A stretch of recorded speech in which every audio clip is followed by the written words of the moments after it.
Jeremy Renner's reps have shared an update on the actor's condition days after his incident. Bad Bunny destroyed a fan's phone and is not sorry about it, and Jenna Marbles had a scary encounter with a stalker. Welcome back to InformOverload. I'm your host for today, Maddie, and let's get right into it. Jeremy Renner, best known for the role of Marvel's Hawkeye, did not have the start to 2023 I'm sure that he was hoping for. If you haven't heard, on New Year's Day the actor faced an incident while plowing snow resulting in serious injuries. Sergeant Kristen Vietti of Washoe County Sheriff's told Deadline that police responded to a traumatic injury in the area of Mount Rose Highway in Reno, Nevada at 9 a.m. on Sunday. The police did not share any specifics about the incident except for, upon arrival, deputies coordinated with the Truckee Meadows Fire Protection District and Remsaw Health to arrange for medical transportation of Mr. Jeremy Renner via care flight to a local area hospital. They also revealed that Renner was the only person involved in the accident. Sergeant Vietti also shared that their officer's investigation team is currently looking into the circumstances of the incident. A spokesperson for Renner shared that Renner was in critical but stable condition with injuries suffered, that his family is with him, and that he's receiving excellent care,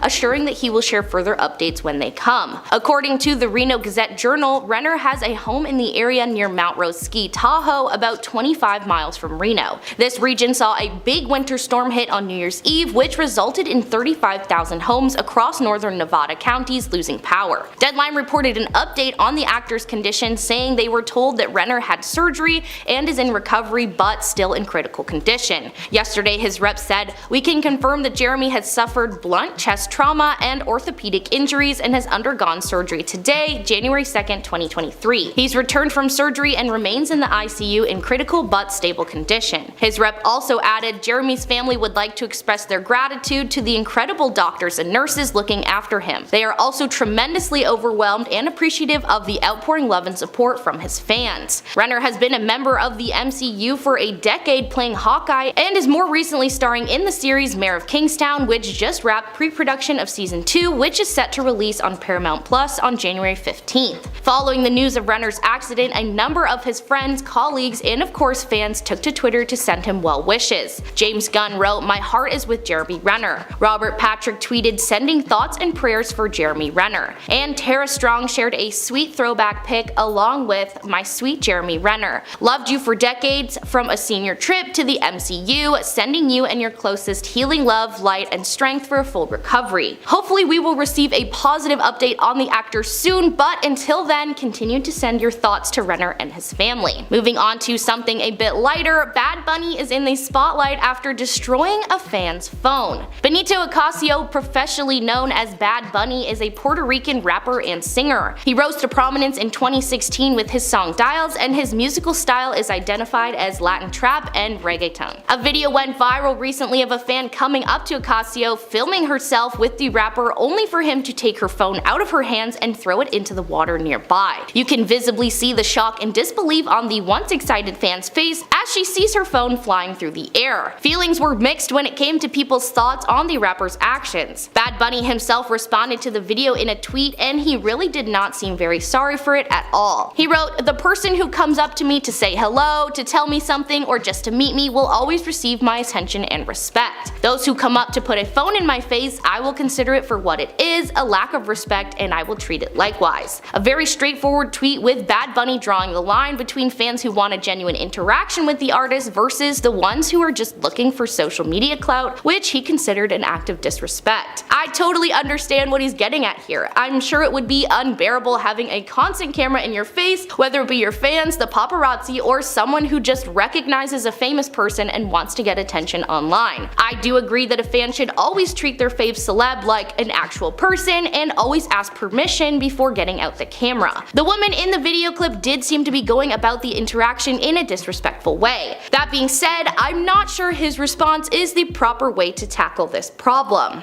I'm in no way excusing the woman's behavior, but dang, that's her whole phone. Not even just thrown away, but into the water too. Bad Bunny was crowned the top streaming artist in the world for 2022, making it his third consecutive year taking that crown with over 18.5 billion streams. This popularity, while impressive, comes with fans everywhere he goes. I'm sure the singer is beyond grateful for the support and all of his fans, but he is so valid in wanting to have boundaries and not being interested in just being the subject of another viral video for clicks. Ocasio's reaction to this woman proves that manners and respect matter tremendously for him, especially when it comes to interacting with fans. The young woman who lost her phone learned things the hard way, but maybe she'll think again before throwing her phone in another celeb's face. Bad Bunny clearly wants to have genuine interactions with his fans, which is fine, but maybe it was just a bit extreme destroying the phone. What do you think? Was it too far, or did the young woman get what she deserved? Let me know all of your thoughts on Bad Bunny and this viral video in the comments below.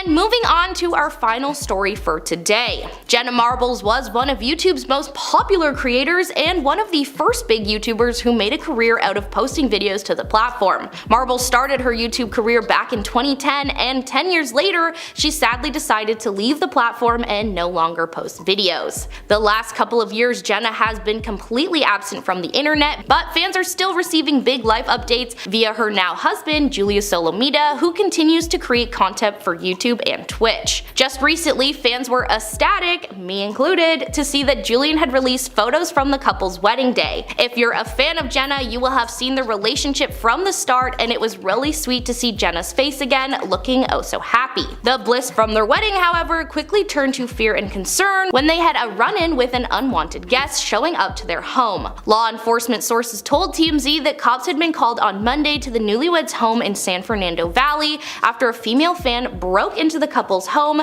and things ended up getting heated. Apparently, the woman showed up uninvited to their home twice on Monday, resulting in Solomita pepper spraying her. TMZ's sources said that the LAPD came across the woman on their way over to Jenna and Julian's home. Reportedly, the officers ended up calling the woman an ambulance due to her being pepper sprayed, and she was taken to local hospital to be checked out. She must have been determined to do whatever it was she was trying, because being pepper sprayed twice is not something you endure just to meet your favorite YouTuber. The pepper spray will be the least of the woman's worries soon, because once she's released from the hospital, she will absolutely be arrested. Julian posted a statement to his Instagram following the incident saying, "Today someone broke into our house. A woman that we don't know entered our home unannounced. Upon her entering our back door, I immediately subdued her with pepper spray and was able to lock her out. I called the police and she was apprehended and arrested. He then made sure to add Jenna, the dogs, and myself are all safe. While this person is a complete stranger to me, they have been harassing me at my home throughout the last 2 months. This was something that for safety reasons I was doing my best to keep offline, but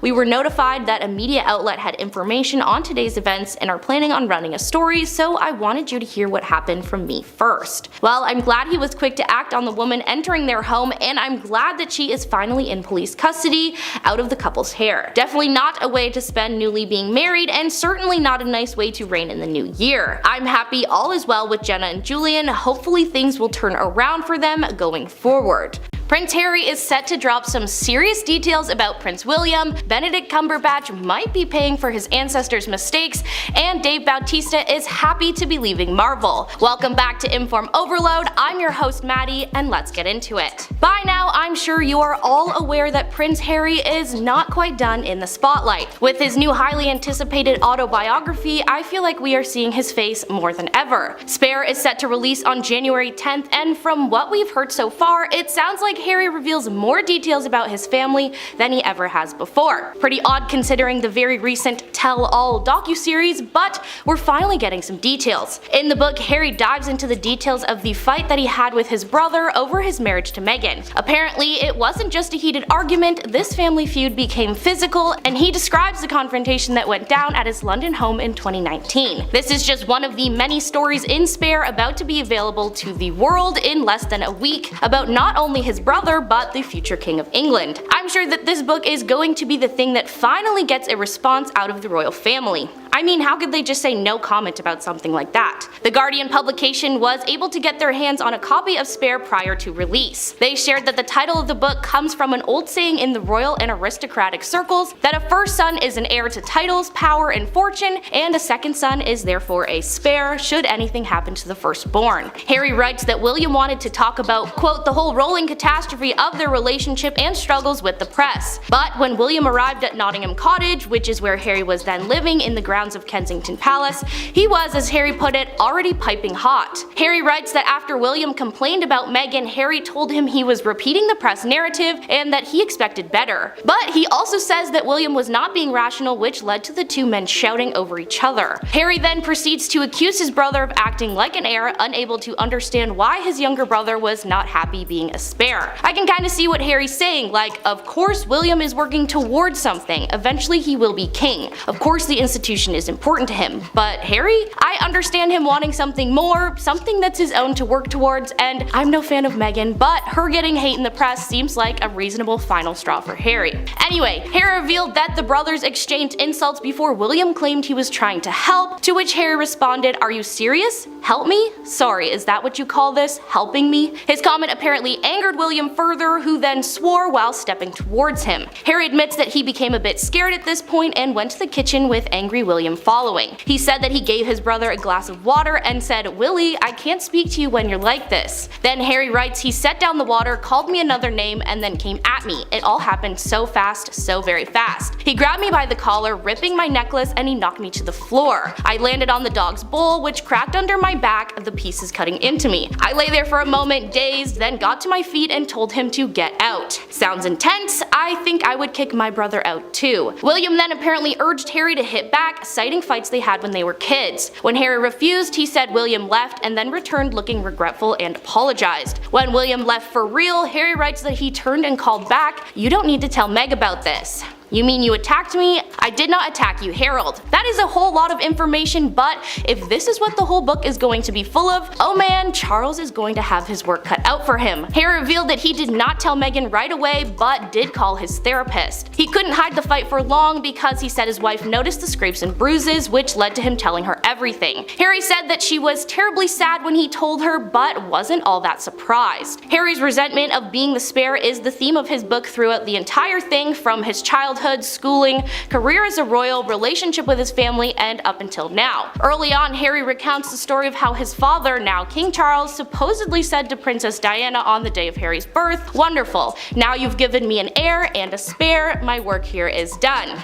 Of course he did. The Guardian said that regardless of what Harry is discussing in this book, he does not hold back in his recounting of very private scenes and conversations. They said that subjects from their interview with Oprah and the docuseries are covered extensively in Harry's book. So they left out all the details in those things so we'd have to pay to find out. Smart, because I'm so curious. Harry has 2 interviews coming up for the book, one with ITV News and the other with 60 Minutes. In a clip from the ITV interview, Harry said, "I would like to get my father back. I would like to have my brother back." Sounds like Harry is about to for real drop some serious bombshells about all the royals, and I'm so excited to see how they respond. Are you going to be reading Spare by Harry, or do you want to be spared the details? Let me hear all of your thoughts on the upcoming book in the comments below. Let's move on to Benedict Cumberbatch. If you didn't know, Benedict Cumberbatch's ancestors owned on a plantation located on the Caribbean island of Barbados throughout the 1700s and 1800s. But just before the new year, the Telegraph reported that the Oscar-nominated actor and his family would be facing reparation claims from Caribbean community nations for their involvement.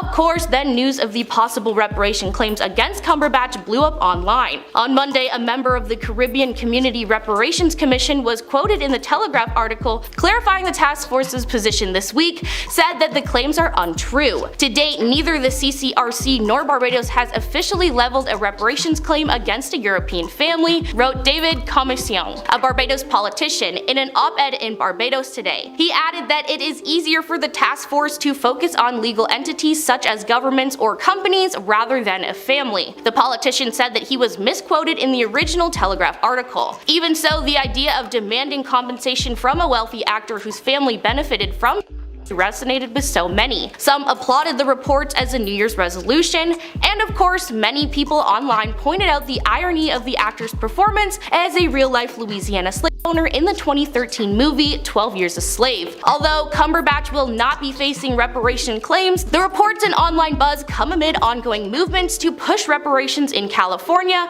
the US, and across the globe. And it reignited conversations about who should pay. Regardless of how long ago it was, people with ties to are still either benefiting from it or struggling because of it in one way or another. I'm certainly not in the position to say who should pay for what, but I do agree someone needs to be held accountable. Let me hear all of your thoughts on this in the comments below. And for our final story of the day, Dave Bautista, who plays Drax the Destroyer in the MCU, is actually referring to his Marvel exit as a relief. The actor knows that 2023 will be a pivotal year for his acting career. With the Glass Onion buzz carrying over into the new year, Bautista will be getting his biggest speaking role to date in upcoming film Knock at the Cabin, and an extended role in the sequel to Dune. Bautista is also exiting the Marvel Cinematic Universe, with the third installment of Guardians of the Galaxy being his last appearance as Drax. This role has spanned nearly a decade and 7 different MCU projects, but it's one that he's more than eager to leave behind. He recently told GQ magazine, "I'm so grateful for Drax. I love him, but there's a relief that it's over. It wasn't all pleasant. It was hard playing the role, the makeup process was beating me down. And I just don't know if I want Drax to be my legacy. It's a silly performance and I want to do more dramatic stuff." I think any fan of Bautista and Drax will be sad to see him go, but it sounds like the actor is onto big things. Bautista said his other 2023 projects are a step in the right direction when it comes to shaping his post-Marvel acting career. He said of his new thriller Knock at the Cabin,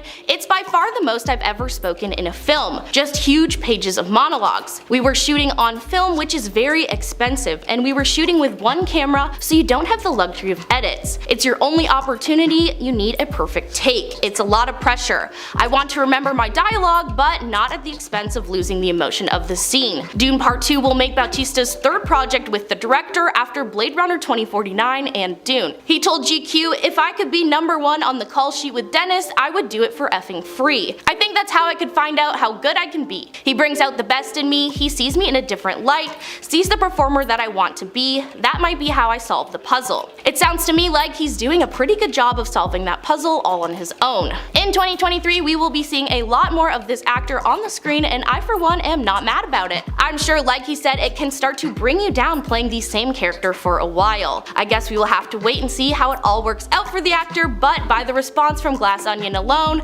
I think he will be just fine. If you've been keeping up with the news these days, you might be wondering, has Justin Bieber truly lost it? Did Kylie Jenner and Travis Scott just split up again? And why is everyone hating on Hailey Bieber at the moment? We'll get into everything in a second. So first off, is Justin Bieber making a blanket statement? Recently, he went on a date night to Sushi Park in LA with his wife Healy. They were spotted on the second floor of a West Hollywood strip mall. Healy was wearing a black leather jacket, baggy white trousers, and a koosh ball-esque knit beanie. It was a cute outfit, but nothing that would have made you do a double take. And then there was Justin, whose body was wrapped in a big rainbow knit crochet blanket, which made it look like he was attempting another one of his intentionally terrible celebrity disguises. Everyone remembers the wig moment in Tokyo, right? Although the photos are hilarious, they aren't that surprising considering that Justin has been labeled as one of the biggest stunt dressers in Hollywood, having spent over half of his life in the spotlight. For better or for worse, he's turned his outfits into a steady source of media attention. Like that time he pulled up to the Oscars in a giant suit and a hot pink beanie, or wore a fur coat in the dead of summer. But his latest stunt has many people questioning what's up with everyone wearing fashion blankets lately. These days, celebrities have been hyper-fixated on cozy fits, and as a result, they've embraced these so-called fashion blankets, which takes the "I don't want to get out of bed" trend to a whole new level. In 2021, A$AP Rocky and Rihanna rocked up fashionably late to the Met Gala, each in their own bed linen style getup. Rihanna was wearing a down comforter style Balenciaga gown, and A$AP was quite literally covered with a massive calico patchwork quilt. So yes, a giant blanket. Not only that, but back in November, Billie Eilish and her boyfriend Jesse Rutherford posed on the red carpet huddled inside a massive monogrammed Gucci duvet. In fact, Billie also wore a matching sleeping eye mask as a headband. At the same time, she wore a crop top, a long skirt with a lace trim slit, and a long robe that was all monogrammed in Gucci's signature house print. As for Jesse, he wore a silky loungewear set including a button-up shirt and trousers, and finished off with a pair of Gucci house slippers. Some people thought that it was adorable, and as usual, others thought that it was just way too much. The PJs were definitely a surprise given the formality of the event, so is it a look or does it just mean that celebrities are getting lazy with fashion? Next up, we have news about Kylie Jenner and Travis Scott's chaotic relationship. Apparently they've called it quits once again. According to Us Weekly insiders, the couple spent the holiday season apart, and they are no longer a romantic item. Quote, they were supposed to spend the holidays together, but she went to Aspen to be with her family and friends up there. This happened so many times before. They're known to be on and off again, but always remain friends and great co-parents. If you didn't know, Kylie and Travis are parents to 2 children, a son named Wolf who is nearly 1 year old, and a daughter named Stormy who is 4. They've been up and down for so many years, but it's seemingly been in a steady and committed relationship since the spring of 2021. Following their split in 2019, the couple sparked reconciliation rumors several times. Last year, a source told In Touch Weekly that they're navigating their relationship journey and want to make it work this time around, but they've also been through their highs and lows since then. Neither felt ready to settle down and were both busy working on their own project, but having a child who they both love and adore ended up bringing them closer together. While we don't know the reason for their breakup this time around, Travis was exposed for cheating on Kylie in the past, which is something he still adamantly denies. Back in October, the rapper was battling allegations that he cheated on Kylie with his ex-fling, model Regine Carr, who also goes by the name of Young Sweetro on Instagram, and his defense was embarrassingly bad. The internet started swirling with rumors when Regine shared video proof of herself on the same set as Travis on her Instagram story. This fueled speculation that the two were linking up yet again, because back in 2019, they were also accused of having an affair, which caused Kylie to break up with Travis, but both parties denied it at the time. The thing is, this latest accusation would have probably flown under the radar if Travis had not spoken up and made the whole situation so much worse. He said,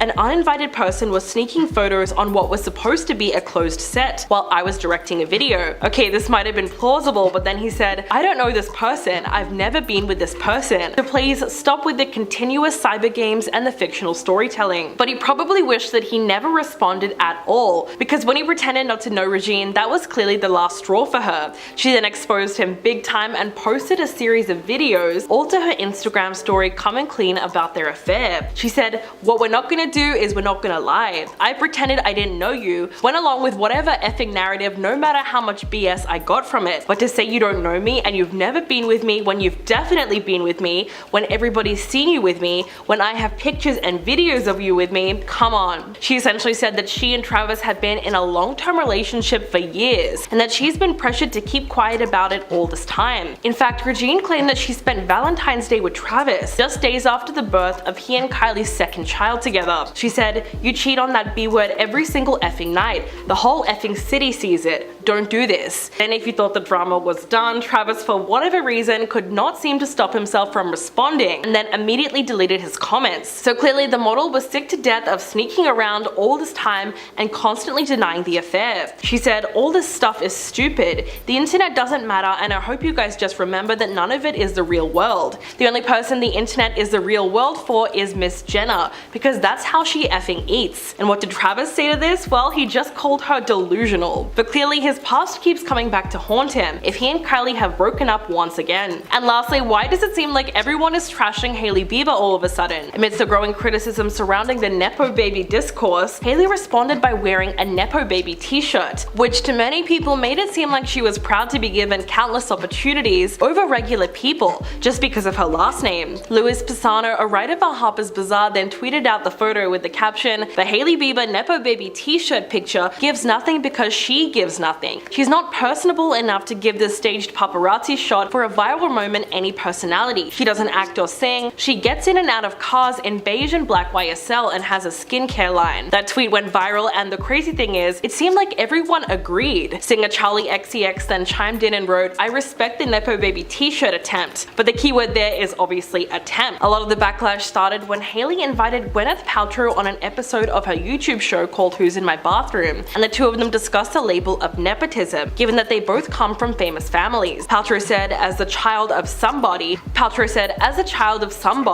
you get access that other people don't have. The playing field is not level in that way. But of course, like many other stars who came from similar backgrounds, she then suggests that she had to work twice as hard as someone without her connections. She said, However, I do feel that once your foot is in the door, which you unfairly got in, then you have to work almost twice as hard and be twice as good, because people are ready to pull you down and say you don't belong here, or you are only here because of your dad or your mum. Healy of course agreed with her statements and made it clear that she thought nepo babies had it harder in the industry than regular people, seeing as they constantly have to prove themselves. This is really what set the internet against her. If anything, Healy was one of the celebrities called out by those who feel that she either has not earned her place in Hollywood or refuses to acknowledge how she got there. After all, being born into wealth, fame, and industry connections means that she's had a crucial foot in the door that so many others have not. But the concept is not exactly black and white, as you could argue that she's been successful in her own field of skincare and modeling. So much has been happening in the news this week, so we're going to be touching on the Timothée Chalamet nepo baby controversy, the shocking reason that Bryce Hall was arrested, and why Matt Healy has left fans seriously concerned. First off, Timothée Chalamet has sparked outrage on the internet this week after his agent let it slip that he hasn't auditioned for anything in over 7 years. So ever since he was 20 years old and had not even reached mainstream success. So yeah, you can see why this hit a nerve with people. It all started after it was announced online that Paul Mescal was set to play the lead role in Ridley Scott's Gladiator 2, and then rumors began to swirl that there were other contenders for the role, like Austin Butler, Miles Teller, and Timothée Chalamet, before they eventually decided to go with Paul. But when someone tweeted about their surprise that Timothée Chalamet had even auditioned for the role, the actor's agent Brian Swardstrom decided to set the record straight and proudly tweeted, "I know one of these actors was shooting a film in the Middle East for the past several months, and he hasn't auditioned for anything in more than 7 years. Hold on, what? Why did he make it seem like that was a good thing? While it's normal for actors of a certain level of fame not to audition for roles, this whole thing raises serious questions about Timothy's industry connections, given that he's not exactly what you would call a seasoned actor yet. Now, he doesn't perfectly fit the nepo baby definition because his mother is a real estate agent and his father is a journalist. But then again, his uncle is director Rodman Flender, while his mother Nicole Flender has acting credits in 2 feature films. His sister Pauline Chalamet is also an actor who has starred in The King of Staten Island and the HBO comedy series The Sex Lives of College Girls. So yes, his family is certainly in the industry, but does that necessarily make him a nepo baby? Twitter seems to think so. One user wrote, "Hollywood is giving him special treatment. Chalamet is a nepo baby, but a lot of people don't know that. But he has his uncle in the industry that opens a lot of doors for him." Someone else wrote, "So he just takes roles that are given to him? Why would his agent voluntarily admit this? And geez, it's kind of crazy what kind of star power you get when you reach that level." But of course, there were also people that came to his defense and said that the whole thing basically boils down to the fact that he's just a really good actor. One user tweeted, "Timothée Chalamet hasn't had to audition for anything in over 7 years because he's simply that talented and that in demand. There is no larger conspiracy here, and I'm begging some of you to stop talking about this stuff with no knowledge of how the industry actually works." But however you feel about all of this, it's obvious that the dreaded nepo baby label is becoming just as common nowadays as the industry plant, although it seems like celebrities are equally offended by both labels. Realistically, there is nothing wrong with having famous parents and then using those connections to get your foot in the door. It's actually what most people would do if they were in that same situation. But we shouldn't be throwing out the whole audition process either. I mean, no one wants a repeat of whatever happened with Will Smith's 2013 movie After Earth. Moving on, let's take a look at what is happening with Bryce Hall. The TikToker was recently arrested for punching a nightclub security guard in the head. In a video obtained by TMZ, Bryce can be seen standing in a hallway outside the XS nightclub at Wynn, looking visibly distraught. We don't exactly know what happened, but it's entirely possible the kid was refused entry just because he didn't have his ID. After all, he's only 23. Things escalated pretty quickly when he decided to shove one of the 2 members of security standing outside the club. As they attempted to subdue him, Bryce then took a swing at that same security guard that he shoved. At this point, a third one then jumps in and he literally gets lifted off the ground. In the video, you can actually hear his friend saying, "Hey, he's not a fighter, he never claimed to be." Then Bryce punches that same security guard and all 3 of them try to wrestle him to the ground as he runs into the wall. The craziest part about all of this is when a 4th security guard joins in the group, because apparently it takes 4 people to hold him down, while a 5th guy who looks like a hotel employee just watches the whole thing. All of this happens by a set of double glass doors, through which we can see 4 more security guards rushing in to help. This madness is best summed up by Bryce's friend, who almost sounds bored when he says, "Come on, Bryce," before he is eventually restrained. The police ended up charging him with 2 counts of battery and 1 count of trespassing, which are all misdemeanors. years. But as for what actually sparked the fight, well, it's rumored that the two boys were kicked out of the club during a Calvin Harris performance after they were invited up to the DJ booth. So obviously something happened up there. Now we know that Bryce does have a history of legal trouble. In August of 2020, at the height of the pandemic, he and fellow TikTok star Swayboy Blake Gray were charged with misdemeanors after they hosted two large house parties in defiance of local health orders. At the time, this was obviously a major hazard. Even Los Angeles City Attorney Mike Feuer released a statement saying, if you have a combined total of 19 million followers on TikTok in the middle of a public health crisis, you should be modeling great behavior rather than brazenly violating the law. On August 19th, LA Mayor Eric Garcetti then decided to cut the power off to the Sway House, all in an attempt to curb the massive gatherings. He said, despite several warnings, this house has turned into a nightclub in the hills, hosting large gatherings in flagrant violation of our public health orders. The city has now disconnected utilities at his home to stop these parties that endanger our community. Think about how crazy your parties must have to be for the literal city of Los Angeles to decide to shut off your power. It must have been something like Project X. And lastly, we have some concerning news about Matt Healy. The 1975 frontman is becoming increasingly known for his daring acts during his concerts, but yesterday he really caused a stir on Twitter when a fan posted a video of him sucking her fingers during a gig in Brighton. Yes, you heard that right. Matt was seen approaching the crowd, French kissing a fan, and then practically deep-throating her thumb. Probably not the most unhygienic thing to happen at a concert though. The girl in question posted the video on Twitter saying, "So Matt Healy just French kissed me, and he tasted like red wine." Now obviously a lot of fans were jealous and said things like, how does it feel to live my dream? But some people thought it was straight up creepy, considering that Matt's parents, Denise Welch and Tim Healy, were literally right there in the audience. So it was shocking that he would even behave so provocatively right in front of them. But his latest actions seemed to have even his most devoted fans questioning his judgment. Back in December, Matt was captured on video making out with a fan after he saw her sign that said, "Please be my first kiss." He then brought her up on stage and literally checked her ID before honoring her request. And he's been doing a lot more kissing since then. During his concert in Las Vegas, he pulled a fan on stage for that exact same reason. This woman was 24-year-old Isabella Alfie, who spoke to Nas City afterwards and revealed that the kiss was great and consensual, despite the fact that Matt apparently smelled like cigarettes, which honestly comes as a surprise to no one. She said, "I mean, it was great. I don't even know. I think I just blacked out." Yeah, that last part definitely disturbed some people. The craziest thing about her story was that Isabella admitted that she was actually married, so after she kissed Matt Healy, she had to call her husband and explain the situation, but she insisted that yes, he was cool with it. Matt followed that up with a wild interaction at the 1975 San Diego concert, where he brought a male fan on stage for a brief slow dance before they eventually shared a kiss. The fan was then led away by security in a daze. And it's not just the kissing, all of his onstage antics are getting a little insane. Midway through the band's show in Madison Square Gardens, Matt walked over to a rug in the middle of the stage, knelt down, took off his shirt, and was presented with a raw steak. After taking a few swigs from a flask, probably to get some liquid courage, he took 2 bites of the raw meat, all while gripping his genitals. Let's just say that the moment was up for artistic interpretation. After the show, he said, "I'm sorry if you came with your dad and I was touching my D, but it's your fault for bringing your dad." Well, it really makes you wonder though,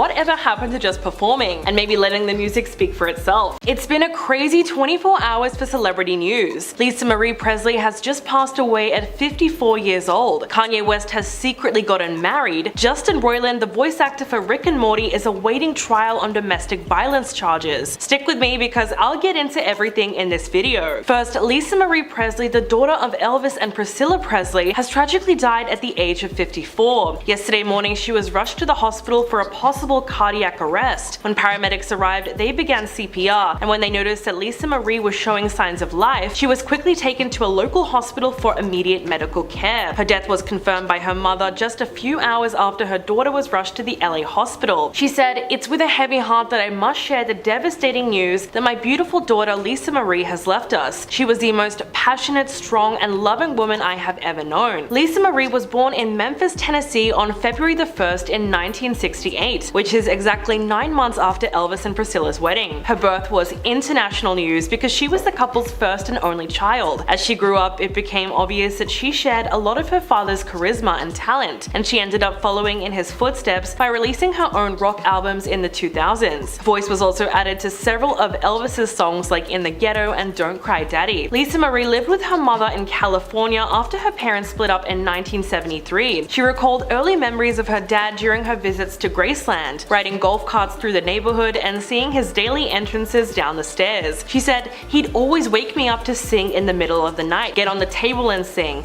I remember him as my dad, but he was a very exciting dad." Elvis Presley died in August 1977 when he was 42 years old and Lisa Marie was only 9. She was staying at Graceland at the time and would recall him kissing her goodnight just hours before he would collapse on the floor and never recover. The next time she saw him was the following day, and she found him lying face down in the bathroom. She said, "I just had a feeling he wasn't doing well. All I know is I had that feeling and it happened." But sadly, Lisa Marie would later make headlines of her own, particularly for her struggles with addiction and some very public marriages. She was actually married 4 times, and her ex-husbands included Michael Jackson and Nicolas Cage. In October of 1988, Lisa Marie married Chicago-based musician Danny Keough, with whom she welcomed 2 children, a daughter Riley in 1989 and a son Benjamin in 1992. After 5.5 years of marriage, the couple divorced in May of 1994. Less than a month later, she married none other than Michael Jackson. The two of them actually met at one of her father's Vegas concerts when she was 7 years old, and Michael was still a member of the Jackson 5. They seemed to be very in love at the time of their marriage, but only 2 years later they ended their relationship. In 2000, Lisa Marie got engaged to a Hawaiian-born musician, although that relationship ended when she met Nicolas Cage at a birthday party that very same year. 2 years later, they got married during a secret ceremony in Hawaii on the 25th anniversary of Elvis's death. But less than 4 months after their wedding, the newlyweds announced that they were splitting up, and Lisa Marie admitted that they shouldn't have gotten married in the first place. Her 4th marriage came in 2006 to Michael Lockwood, and 2 years later they welcomed twin daughters Harper and Finley. The singer then filed for divorce in June of 2016, and ever since their separation, the former couple have been embroiled in an ongoing custody battle over their children. Apart from her music career, Lisa Marie was also a dedicated philanthropist, as she oversaw the Elvis Presley Charitable Foundation, which benefits homeless families and offers rent-free housing. She also worked with Oprah Winfrey's Angel Network to provide relief to those affected by Hurricane Katrina, and the Dream Factory to benefit children with life-threatening illnesses or disabilities. News of her tragic passing is certainly overwhelming, but it's good to see that many of her friends and fellow celebrities have paid tribute in the best way possible. Next up, we are going to talk about the fact that Kanye West has just gotten married again. Who would have thought that we would be hearing wedding bells at a time like now? Well, it's safe to say that people are shocked. It turns out that he secretly married the architectural designer for Yeezy, Bianca Censori. In early January, the rapper was spotted arriving at the Waldorf Astoria alongside his new wife, wearing a chunky silver band on his left hand, which is probably the most obvious symbol of his marriage. According to TMZ reports, there has been no marriage certificate filed, so the ceremony might not be legal yet. In terms of her role within the Yeezy brand, it's a bit of a grey area, but it's been reported that Bianca is essentially Kanye's employee, and has been for quite a few years now. We know that she wields the position of head of architecture in the company, and that she obtained a master's degree in building design at Melbourne's University in Australia. But the craziest part about all of this is that she looks strikingly similar to his ex-wife Kim Kardashian. With her long brown hair that she recently dyed blonde, the two of them seriously look like twins. The reason so many people are surprised by the marriage is that Kim and Kanye have just finalized their divorce 2 months ago. Since then, they've had a lot of clashes, and let's just say that they're not on good terms at the moment. In November last year, it was revealed that the former couple will be receiving joint custody with equal access to their 4 children. Kanye will also be required to pay his ex-wife $200,000 a month in child support, and he's responsible for 50% of their kids' educational and security expenses, which is obviously a crazy amount of money, but according to the court documents that Kim filed, all 4 of their children require that amount, because that's going to cover their private security, private school, and eventual college costs. Also, when you're that wealthy, it's more about lifestyle upkeep, because when it comes to child support, the goal is to ensure that children affected by divorce are able to carry on with the life that they are used to, and their kids, 9-year-old North, 6-year-old Saint, 4-year-old Chicago, and 3-year-old Sam, are all quite used to a lavish lifestyle despite being so young. They attend Sierra Canyon School, which is a private day school in LA where tuition runs from $20,000 a year just for pre-kindergarten students, and $40,700 for high schoolers. We also know that North has attended fashion weeks with her mother since she was a baby, and frequently flown in private jets from New York to Paris and Milan. As for Kim though, she really seems to be struggling to co-parent with Kanye after his extremely controversial behavior. She went on Angie Martinez's IRL podcast and said, "I definitely protected him, and I still will in the eyes of my kids, for my kids. So in my home, my kids don't know anything that goes on in the outside world. At one point in the interview, she admitted that she was trying to keep her kids from being exposed to their father's anti-Semitic statements. She said, "I'm holding on by a thread. I know that I'm so close to that not happening, but while it is still that way, I will protect that to the end of the earth as long as I can. My kids don't know anything." Apparently, she has to become best friends with their teachers so she can keep tabs on what they are exposed to at school. Then at home, she has to limit their access to social media and what they can watch on TV. Kim insisted that none of her children's schoolmates have ever said anything to them about their dad's current situation. She went on to say, "Of course I want to disassociate him in specific thoughts and things being said because that's not me. But if we're riding to school and they want to listen to their dad's music, I have to have that smile on my face and blast his music and sing along with my kids and act like nothing's wrong. As soon as I drop them off, I can have a good cry and text back and do what I gotta do." Towards the end of the interview, Kim breaks down crying and says, "Co-parenting is effing hard." The fact is that not many people realize what an uncomfortable position she is now being put in, considering that Kanye still has joint custody and of course the children still need their father. It's obvious that she's really struggling to shield all four of them from his controversial behavior, but that's an extremely difficult task when you think about how long he's stayed in the headlines over the last couple of months. But if anything, it's good that Kim has finally opened up and denounced Kanye's actions, instead of just remaining silent and hoping that the scandal eventually dies down. And lastly, you won't believe this, but Justin Roiland, the star of Rick and Morty, has been charged with felony domestic violence against a former girlfriend. He is now awaiting trial for an incident that occurred in January of 2020, for which he was charged with one felony count of domestic battery with corporal injury, and one felony count of false imprisonment by menace, violence,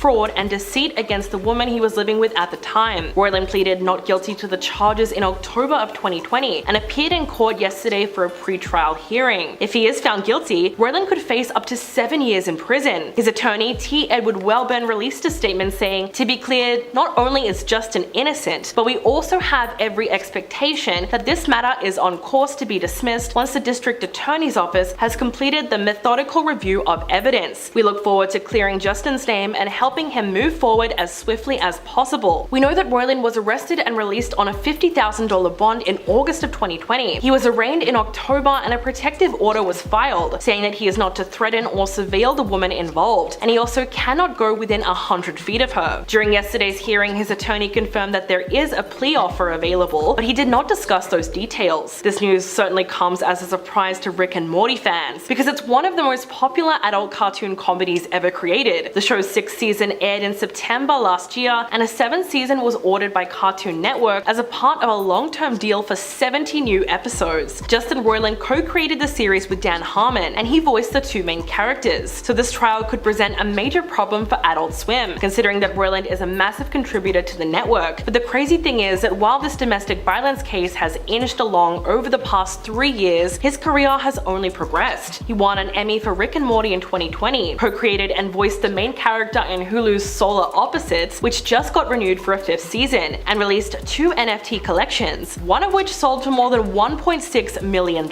He also sold his first painting and released the top-selling video game called High on Life, which officially became the most played Xbox game the week of its release. The longtime executive producer and voice actor also has another big project that's just been released, and many have called it his craziest one yet. On January the 9th, Roiland came out with his brand new Hulu series called Koala Man, starring Hugh Jackman. The story follows middle-aged dad Kevin and his not-so-secret identity as Koala Man, whose only superpower is a burning passion for following rules and taking care of petty crime. As for reviews, so far so good. The series has surprisingly been hailed as a relatable, authentic portrait of Australian suburbia, but some fans are starting to wonder whether or not Roiland's new project will be affected by his upcoming trial, because over the next couple of months, there is bound to be new details released about the case, and it's gonna get a whole lot more publicity, which will no doubt cause a massive divide among Rick and Morty fans, and depending on the verdict, it might even lead to the cancellation of the show. After all, Justin Roiland literally voices both Rick and Morty, so replacing him is going to be impossible, but that's still something that remains to be seen. Today we're going to talk about why Britney Spears has fans scared, has Shakira officially lost the plot, and was the Miss Universe pageant rigged? First off, Britney Spears has now broken her silence after footage of her supposed meltdown at an LA restaurant Joey sparked concern among fans. Patrons immediately recognized her and started filming, filming, which drove her over the edge. These people clearly recorded her for quite some time and really seemed to enjoy winding her up, which, if you watch the video, is the reason that Britney was feeling distraught. In the clip, you can actually see that she uses a menu to shield her face from the camera, and around the same time, eyewitnesses said that she began yelling and muttering to herself. This led her husband, Sam Asghari, to become upset and storm out of the restaurant without her. As the video started making the rounds on social media, an employee at Joey told Page Six that the disruptor wasn't Britney, it was the diners who taunted her by taking a video of her without consent. Not only that, but Sam also took to his Instagram stories on Saturday night to defend his wife. He wrote, "Don't believe what you read online, people," which makes sense because many fans were quick to say that it was Britney causing a scene. Never mind the fact that none of us would appreciate being filmed while we're just going out to eat. As for Britney, she took to her Instagram account on Sunday and hit back at the headlines. She shared a picture of a girl pouring syrup on pancakes and added a lengthy caption that addresses the whole incident. She wrote, "I watched Natural Born Killers this morning and damn, I got enlightened. I'm pretty sure I brought a billion smiles to me looking like Shrek at a restaurant. Even my best friend couldn't wait to send it to me. They don't think twice because we are all natural born killers." She then went on to say, "I know the news is all hyped about me getting a little drunk at a restaurant. It's like they'll be watching my every move. I'm so flattered they talk about me like a maniac, then have the balls to talk about all the negative things that happened in my past." Britney acknowledges that although some of her fans are rooting for her, others are making fun of pictures of her that looked frazzled, even though she insisted there were 2 pictures where she looked normal. She ended the post by saying, "Either way, honestly, I know nobody gives a flying F what I do," which is incredibly sad. At this point, it seems like Britney just cannot catch a break, no matter what she does. The singer was recently freed from her 13-year-long conservatorship, and she was reportedly diagnosed with bipolar disorder.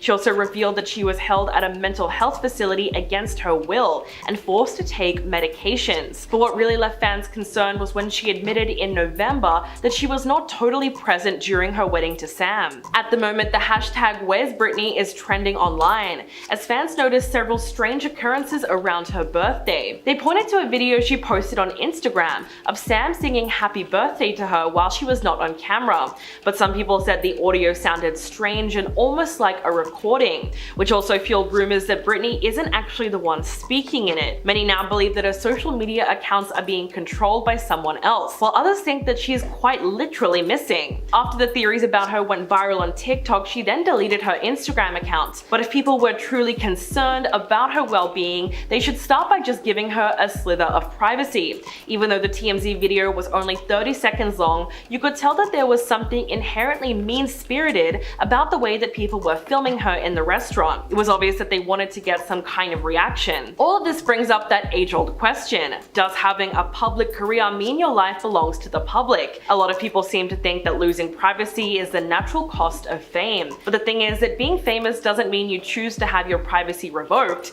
It doesn't mean you're obligated to have your life publicized, and it doesn't mean your life is also the lives of thousands of fans. So when it comes to Britney Spears, especially after everything she's been through, we should be letting her move on and just live her life. Next up, we have to talk about how Shakira got revenge on Gerard Piqué. She's apparently sparked a family feud after putting up a terrifying life-size witch mannequin that's standing up on her balcony so that it faces her ex-mother-in-law's house. According to a Spanish newspaper called Marca, Piqué's mother was furious when she noticed a black witch on a broomstick mounted on the terrace of Shakira's house in Barcelona. She reportedly asked one of Shakira's staff to turn the witch around so it wouldn't face towards her house, which is on the exact same street. The singer also released a savage new diss track aimed at her ex and his mother, which was released earlier this week. Residents in Shakira's neighborhood have reported hearing the song blasting at full volume from her home. In the song, which is completely in Spanish, she sings the line, "You left my mother-in-law as my neighbor, with the press at my door and the debt to the tax man." Twitter then flooded with reports over the song and the scary-looking witch, with many fans celebrating her as a petty queen. It has been rumored that Piqué's mom knew about his infidelity all along and tried to convince Shakira that nothing was happening, as the two of them became very close over the years and once had a great relationship. Not only that, but it's also been reported that their feud really started when Shakira's mother-in-law readily welcomed her son's new girlfriend. So if all these things were true, you can see why there's such a big rift between them now. But did Shakira go too far by putting up that giant witch, or not far enough? In her diss track, the singer also takes a swing at her ex's new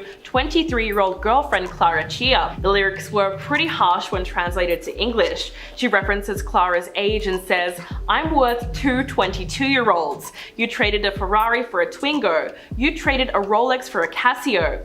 Then at another point in the song she says, "She's got the name of a good person. Clearly that's not how it sounds." Shakira also takes a dig at PK, of course, and says, "A lot of gyms, but your brain works a little bit too.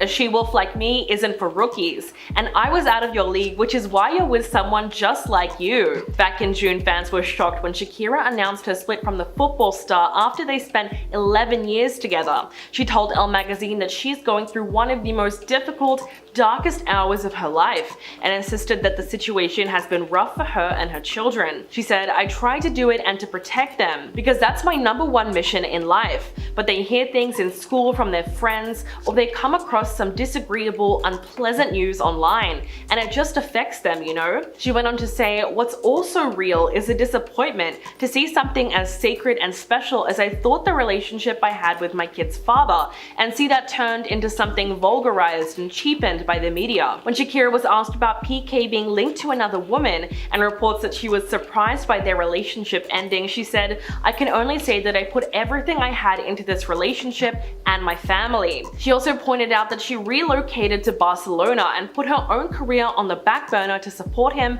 and be with their children. She called it a sacrifice of love. So with that said, it's actually quite sad to see that their relationship has ended, given that for many years, Shakira put her relationship first while she supported her husband and children. Aside from the cheating scandal, her new song also mentions her ongoing problems with the Spanish revenue authorities and the $15 million tax fraud case that she is currently stuck in. As we know, she's looking at a possible prison term of 8 years and a fine of $23.5 million should she be found guilty. According to the prosecutor's office document that was revealed in July, she was accused of failing to pay taxes between 2012 and 2014, a period where she claims that she did not live in Spain. The diss track has racked up more than 63 million views in 24 hours, making it the most watched new Latin song in YouTube history. And lastly, was this year's Miss Universe pageant rigged? In case you missed it, the pageantry world has turned upside down after a flood of allegations from contestants that the Miss USA 2022 competition was reportedly rigged in favor of Miss Texas, now Miss USA Gabrielle. If you didn't know, the Miss USA title winner represents the country in Miss Universe each year, which means Gabrielle will get to compete on a global scale next year. The controversy started when Miss Montana Heather O'Keefe posted a TikTok video saying most of the Miss USA contestants feel very strongly that there was favoritism towards Miss Texas USA, and we have the receipts to prove it. She also posted a screenshot of a photo showing Stewart doing Gabrielle's hair as a part of the evidence. Miss Montana also claimed that the Miss Academy and the official Miss USA supposedly favored Gabrielle by featuring her more on their social media pages. She said not to mention the actual Miss USA page reposting Texas on the official Miss USA page, and no other state contestant got this kind of treatment. She said, "Y'all don't tell me you can't see it. Nothing against Texas as a person. I truly think she could have won fair and square, but unfortunately all of this drama has tainted her win. But there's just too much evidence of favoritism to let this go unnoticed." Heather also claimed that all of the women who left the stage as Gabrielle was announced as winner was because they believed the contestant was rigged. Meanwhile, Miss Montana was joined by an onslaught of other contestants from past and current years who also made similar allegations. Miss New York Heather Nunez wrote on her personal Instagram story, "I am lost for words. The way I entered this pageant and gave it every last bit of my heart and soul. We were humiliated, thinking we entered something with a fair chance." While she insisted that her goal is not to create a sob story, she said she's speaking up to prevent future contestants from feeling the way she does. Quote, "For all the little girls who watch Miss USA with the same dreams I had of working hard to be in that position, you deserve a fair chance." For her part, Miss Texas denied the allegations. She spoke to E! News and said, "I want to start by saying it was not rigged because I would never enter any pageant or any competition that I know I would win. I have a lot of integrity." She added that the picture of Stewart doing her hair was taken the following morning after she won, when she was getting ready for a photo shoot to celebrate. She explained that once the photos are released, they move really fast. And when she was asked if the other contestants rushing off the stage after she won was because they were upset, Gabrielle said she didn't believe that to be true. She said, "Our time was cut short, so the girls couldn't come out to the stage, apparently because there wasn't time and they didn't want the girls to go into that bubble and maybe fall. When I went back to the girls, they all hugged me." Apparently she got on very well with the other women who were competing, and she wasn't even aware of the rumors circulating around that the contest would be rigged.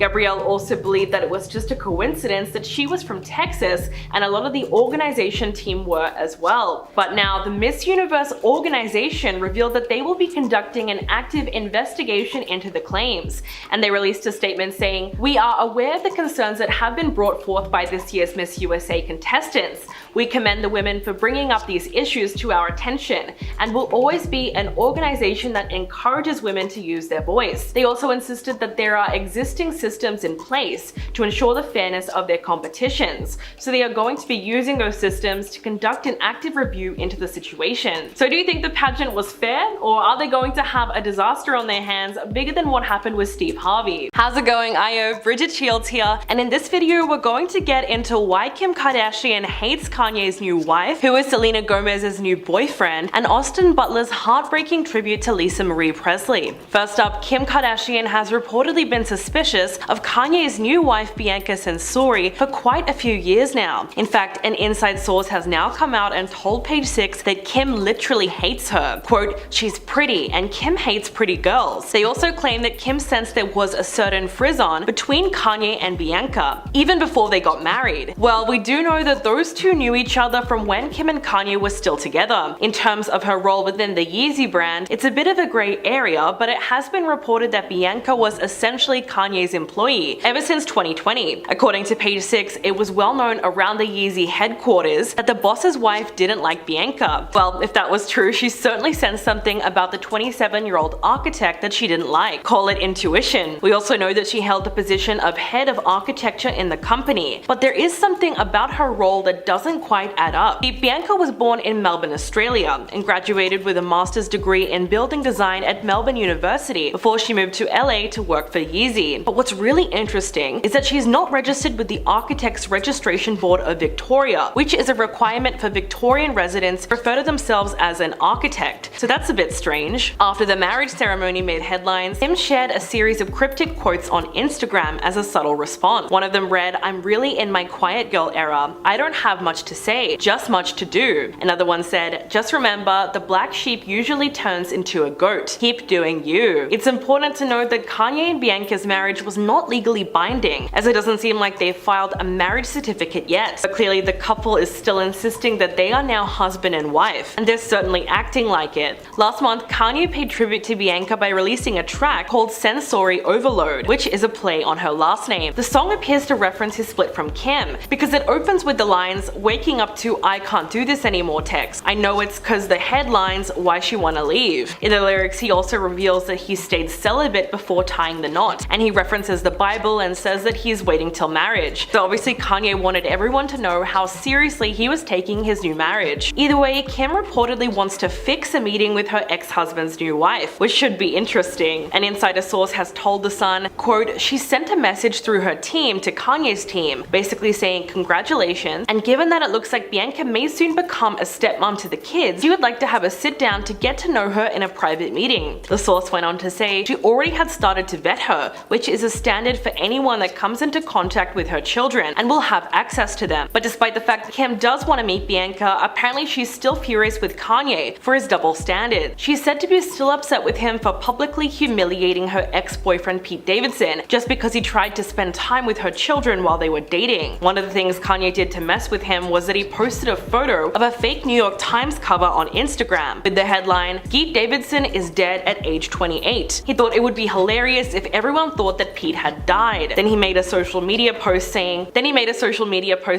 "Hold your spouse close, make sure you know how much you love and appreciate them, because there is a skeet lurking in every dirty alleyway waiting to help destroy your family and walk around in Calvin jeans around your children." Now that was pretty bad because Pete literally couldn't catch a break, but Kim on the other hand might actually give Bianca a chance, provided that she complies with whatever rule she sets out for her. Because at the end of the day, Kim and Kanye have shared custody, and she has every right to make sure her kids are well taken care of. Next up, everyone is wondering, who is Selena Gomez's new boyfriend? Well, surprise surprise, it's Drew Taggart from the Chainsmokers. So how and when did this happen? The timeline is not very clear, but their relationship was officially confirmed on January the 13th. An inside source told Us Weekly that the new couple are very casual and low-key, and they aren't trying to hide their romance by sneaking around at members-only clubs. Apparently, Selena and Drew kick off a lot of their dates by going bowling or going to the movies, which is just a fun, casual way of spending time together. The source went on to say that Selena is so affectionate with Drew and she can hardly keep her hands off him. So it definitely sounds like it's an exciting new romance that no one really saw coming. You might be interested to know that Drew was actually dating Steve Jobs' youngest daughter, Eve Jobs. Yeah, I know, weird name, right? Their relationship was said to have started as a casual summer fling. They ended up growing closer throughout the summer, although their romance eventually fizzled out. Before dating Eve Jobs, he was also linked to Meredith Mickelson, Haley Rowe, and he was in a relationship with Chantel Jeffries for 1 year back in 2021. For the most part, Drew seems like a great guy, a talented musician, but some fans were a little grossed out with something that he admitted to on a podcast recently. He and his Chainsmokers bandmate Alex Powell made headlines last week after they went on the Call Her Daddy podcast and revealed that they had threesomes with their fan. Alex explained how they got into that situation and said, "I think we were both like, what the F just happened? Because they were never planned, you know what I mean?" Then he said, "It's weird, I'm not gonna lie." Yeah, I think most people would agree with that. But I'm sure that's not the craziest thing that bands have ever done with their fans. It's still a little icky though. But you can watch that episode yourself and decide how you feel about it. For her part, Selena definitely seems to have a thing for musicians and singers. She famously dated Justin Bieber on and off from 2011 through to 2018, and she was also involved in a 10-month-long romance with The Weeknd from January through to October of 2017. She's also been linked to Zedd, Niall Horan, and Charlie Puth, but she has not dated anyone publicly in nearly 5 years. Although if you're a Selena fan, you know that's not a bad thing. She's spoken many times about how she's been comfortable on her own, and she was fine without a man in her life. She told New Magazine in 2020, "I am single and I'm totally cool with that. There are a lot of positives to being single, and it's about enjoying them when you're in that stage of life." In May last year, she posted a TikTok video where she joked about how she was still without a boyfriend. She deadpanned and stared into the camera saying, "No, I'm fine. I'm totally fine being single." Then she pointed the camera to a nearby sofa showing two couples just making out. The 30-year-old singer also joked about being in a throuple with Brooklyn Beckham and Nicola Peltz Beckham, who recently got married. She posted a photo of the three of them hugging with the caption, "Fine, call us a throuple." Selena then brought her little sister, Gracie Elliott Tiffy, as her date to the 2023 Golden Globes, which everyone thought was incredibly sweet. Sadly though, when photos of that event came out, Selena became the target of body shamers and online trolls. She looked beautiful wearing a strapless Valentino gown with big purple sleeves and a deep off-the-shoulder neckline. But it wasn't long before haters on social media labeled her as dumpy, criticized her weight, and asked her whether or not she was pregnant. To make matters worse, a lot of the comments were very backhanded, like calling her brave just for posing on the red carpet. In response, Selena shut down the body shamers during an Instagram live and said, "Yeah, I'm a little big right now because I enjoyed myself during the holidays." Now, it goes without saying that she should never have to defend her appearance, but with that kind of level-headed response, you can really tell that she's very secure in herself, and she seems like she's in a really good place with her overall health and well-being. And now we're going to get into the heartbreaking way that Austin Butler paid tribute to Lisa Marie Presley. The Elvis star looked somber while attending the 2023 Critics' Choice Awards just 3 days after her untimely death. For some context, Austin portrayed Lisa Marie's late father brother Elvis Presley in the 2022 Baz Luhrmann film Elvis. He walked the red carpet on Sunday night with a downcast expression, despite the fact that he was nominated for Best Actor. He was dressed in all black and posed for photos with fellow cast members, who also looked pretty gloomy. Austin released a statement saying that he was heartbroken over Lisa Marie's sudden death. He said, "My heart is completely shattered for Riley, Finley, Harper, and Priscilla at the tragic and unexpected loss of Lisa Marie. I'm eternally grateful for the time I was lucky enough to be near her bright light and will forever cherish the quiet moments that we shared. Her warmth, her love, and her authenticity will always be remembered." Sad thing is that only 2 days before her death, Lisa Marie attended the 2023 Golden Globe Awards alongside Austin and watched him take home the award for Best Actor in a Motion Picture. While she appeared to be in good spirits at the ceremony, fans later noticed that she did look unsteady on the red carpet. During his acceptance speech, Austin thanked her and her mother Priscilla for being by his side throughout his Elvis journey, which brought both women to tears. He said, "I want to thank our incredible producers and Warner Brothers and the Presley family. Thank you guys. Thank you for opening your hearts, your memories, your home to me. Lisa Marie, Priscilla, I love you forever." 31-year-old actor formed a strong connection with both of them ever since the production started on the biopic. For her part, Lisa Marie also had very good things to say about Austin and his portrayal of her father. She said, "It's almost as if he channeled him, put everything he had, his heart, his soul, everything he had into researching, reading, watching, learning. Honored him in every way possible." She also said that his performance was done accurately and respectfully, and said, "If he doesn't get an Oscar for this, I will eat my own foot." Director Baz Luhrmann also shared his own tribute to Lisa Marie, saying her sudden, shocking loss devastated people all around the world. "Lisa Marie, we will miss your warmth, your smile, your love." Not only that, but Tom Hanks and his wife Rita Wilson added in, "We are heartbroken over the loss of Lisa Marie Presley, absolutely broken." Last week on the 12th of January, Lisa Marie was rushed to hospital for a possible cardiac arrest. When paramedics arrived, they began CPR, and when they noticed that she was showing signs of life, they quickly took her to a local hospital for immediate medical care. Later, her death was confirmed by her mother just a few hours after her daughter was rushed to the hospital. She said, "It's with a heavy heart that I must share the devastating news that my beautiful daughter Lisa Marie has left us. She was the most passionate, strong, and loving woman I have ever known." Lisa Marie was born in Memphis, Tennessee on February the 1st in 1968, which was exactly 9 months after Elvis and Priscilla's wedding. Her birth was international news because she was the couple's first and only child. As she grew up, it became obvious that she shared a lot of her father's charisma and talent, and she ended up following in his footsteps by releasing her own rock albums in the 2000s. Voice was also added to several of Elvis's songs like In the Ghetto and Don't Cry Daddy. Apart from her music career, Lisa Marie was also a dedicated philanthropist, and she oversaw the Elvis Presley Charitable Foundation, which benefits homeless families and offers rent-free housing. She also worked with Oprah Winfrey's Angel Network to provide relief to those affected by Hurricane Katrina, and the Dream Factory to benefit children with life-threatening illnesses or disabilities. News of her tragic passing is certainly still overwhelming, but it's good to see that many of her friends have now come forward to pay their tributes.